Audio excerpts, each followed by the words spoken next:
Hey, good morning, community. How are you? Jenenne Macklin here, transformational speaker, your wealth guide and catalyst. And I want to hop on. Good morning. Yay. To the West Coast. I think we only have one fire right now, otherwise, we're stable. And good morning to the East Coast. I know you guys have rain, you have tornadoes or hurricanes. I just know it's water everywhere and you're cold. So I trust that you're finding some way to keep safe. However, on this Friday, the fact is, if you haven't, then you really do want to get in line somewhere to vote.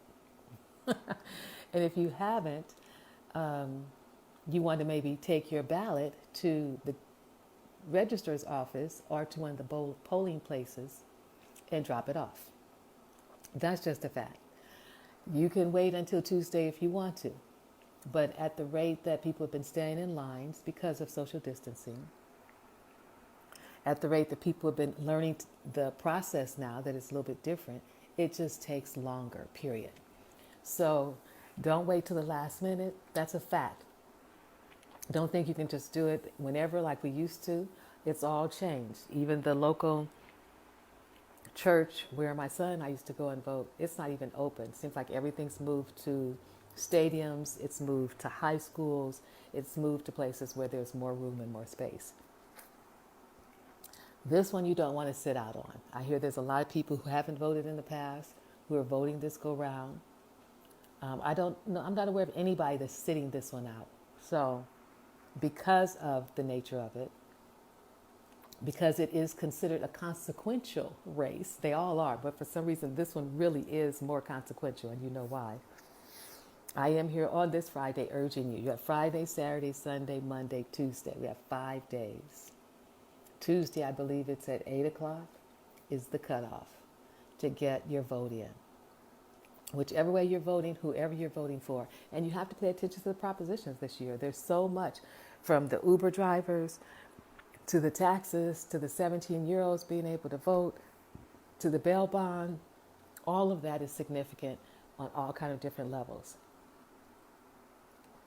So that's the facts. Now the fun, I guess, is Halloween. I never paid that much attention to Halloween.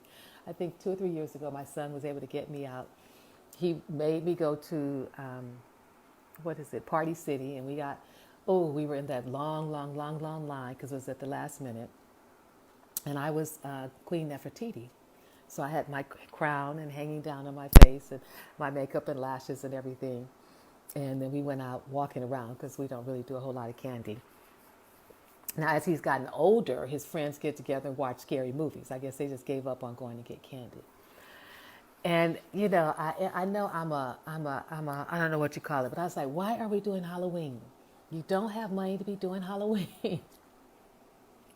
I was in the store the other day and I heard a woman saying that they were bringing all the kids somewhere and they were going to have a piñata and the kids could get the candy. I'm like, it is a Halloween that celebrates candy.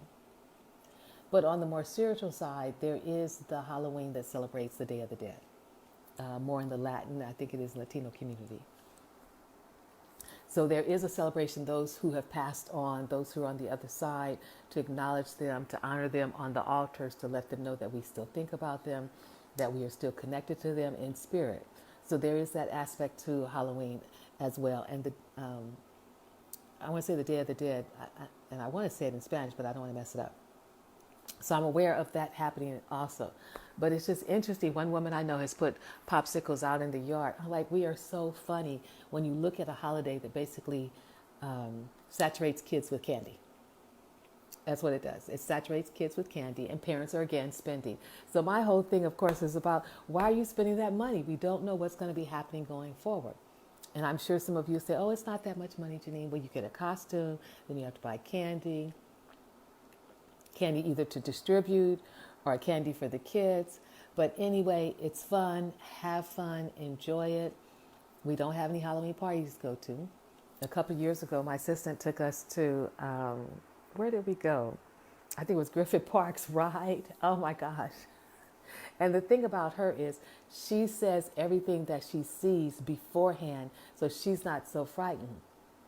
So it doesn't leave a lot of surprise for who's coming, because she's like, oh God, that man's going to jump out. It's like, could you let the person jump out first before you tell us what he's going to do? Oh, look over there, that's going to happen. But that would assuage her nervousness. So I must say it was the most fun I had had. I had not gone on the hayride. It was the most fun I had. So if that's what you do and that's what you enjoy doing, then make sure you have fun. Be safe. Be mindful. They say numbers are rising in different areas. I know we're getting tired. Not only is the presidency exhausting, but the virus is exhausting in the way it's been handled. And I know in some regards, it's like, fine, I just want to go out. But we're going out into spaces where we realize when there are more people there, there's a greater possibility of being infected by the virus. Just when you watch the Dodgers the other night, they're yelling and they're screaming, I'm looking at all those particles thinking, oh my God, how many of those people could potentially be positive and not know it? So do be mindful as you join the holiday. Be mindful of how much money you're spending.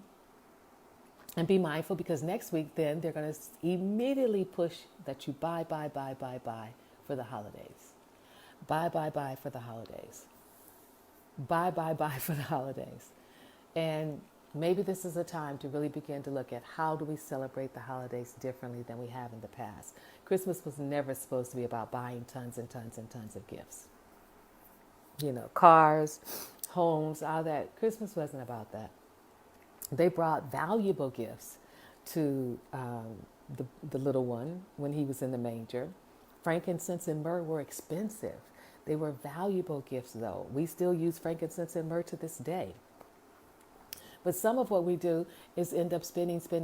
We do it because of pressure. We do it because of habit. And we're spending money we very well may need to look at how we'll need that going forward. But for now, this is about Halloween. And this is about, you got to vote. Whichever way you're going to go with it, whichever way you're going to run with it, you got to vote. I know there's conversations, which I haven't listened to, about Dre, is it? Or Ice Cube, whoever, about Trump.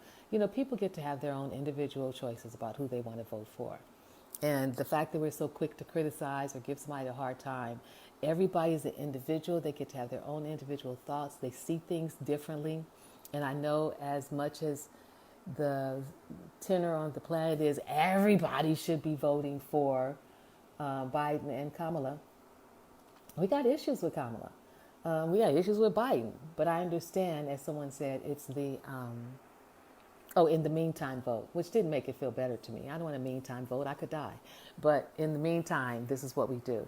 So it's really an interesting process when you think about it. And, you know, everybody's not that happy about voting. They're not happy about who they have to vote for. They weren't happy the last time we voted about who we had to vote for. But I'm hoping that then will become the fuel and the catalyst for us to look at certain amendments, for us to look at the electoral vote, to look at some of the practices that are in place, and how do we begin to dismantle some of that. Those become the larger conversations once we get past this particular hurdle of the election. And then we are able to get people out of the White House, and new people in. And then begin to look forward to see, okay, how do we begin to stabilize the world we live in? How do we begin to stabilize our lives? I cannot believe right now, I was thinking about it, there are seniors who are going to graduate this year who have never stepped on a campus. How does that happen?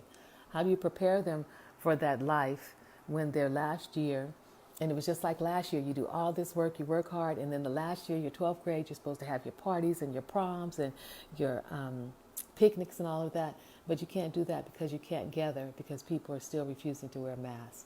So it continues to be an incredible journey that we're on. It's solely, for me, it's about transformation and about evolving who we are as people on this planet, how we're going to get along or not, how we're going to respect each other, and how we're going to move forward. But for today, the fact is, got Halloween coming up. The fact is, you have 5 days to vote. And the fun is watching the kids in all the costumes. And we have one house up the street that was always scary to me. I would see if my son wants to walk down there maybe tomorrow, because quite frankly, my son has not gone out at all during this whole pandemic. He has not gone into a restaurant. He has not gone into anything. He has certainly been better at it than I have. So maybe we'll walk down there and see if it scares him. But in the meantime, enjoy your weekend. Don't let all of this rob you of your joy. You still have to live. You still have to have some joy. You still have to have some happiness. Spending every day in worry and fret and fear, I keep telling you, we're going to be okay. You're going to make it through to the other side. It may not look like what we thought. It may not even look like what we were hoping it would look like. But just because it doesn't look like what we think it's supposed to look like doesn't mean that it's still not okay. It doesn't mean that. It just means that maybe our view was too small. Maybe the universe and God has something bigger, and this is how we're being moved toward it. So still know that there's still fun to be had. I'm sure there's people who love scaring their kids and scaring their kids in their home and things like that. If you want your kids to have a lot of candy and sugar, well, it's still going to be provided. People are creating chutes for candy to slide down every kind of way. And I guess in some regards, I can understand that. We're wanting to create the same things that we're used to having so we don't feel so frightened that we're losing everything. So, we want to look at how you're going to do Halloween or how you're going to do Thanksgiving this year since you can't be close to each other. How are you going to do Christmas? Because what would a world be without Halloween, Christmas, and Thanksgiving, right? So I understand that. I just know that all of it usually involves money. And Thanksgiving is fairly reasonable. Granted, we're not feeding all 15 people at one time. Halloween can get to be expensive depending on who all you're dressing. Those costumes aren't like 15 or 20, I don't know, $20 anymore. But my pushback is that I'm looking further down the road thinking about what you might need. And America kind of keeps you right here in the middle front, saying, oh, you got to do this right here, right now. America doesn't say, but plan ahead. Consider 1 month from now. Consider 2 months from now. America doesn't say that. It's like spend now. You got to buy now. They're already pushing the holiday sales and there's trillions of dollars that's spent for holidays. So when I hear people talk about debt or they don't have money, I'm like, do you see what we're doing as a country or as a people?